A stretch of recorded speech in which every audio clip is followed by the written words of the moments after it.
सा नी नी नी नी सा नी नी नी नी सा नी नी नी नी मा पानी गरे सा ग ग ग गरे सा धोती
कुर्ता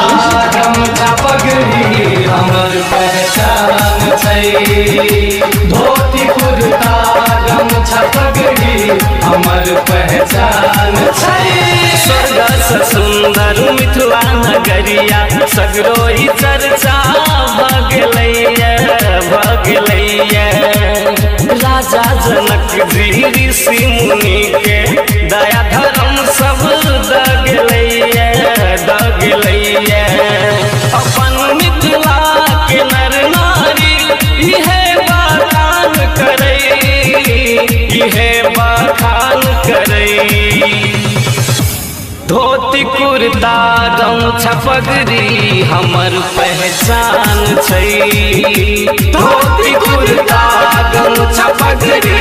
हमर पहचान छै अपन मिथिलाया साथी अपन मिथिलाया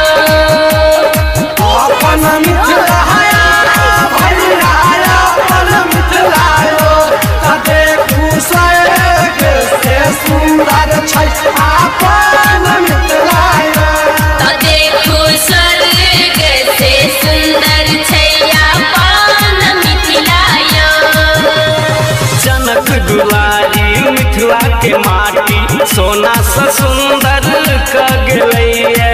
कगलैया मिथिलापुरी के अपन जनकपुर तीर्थ धाम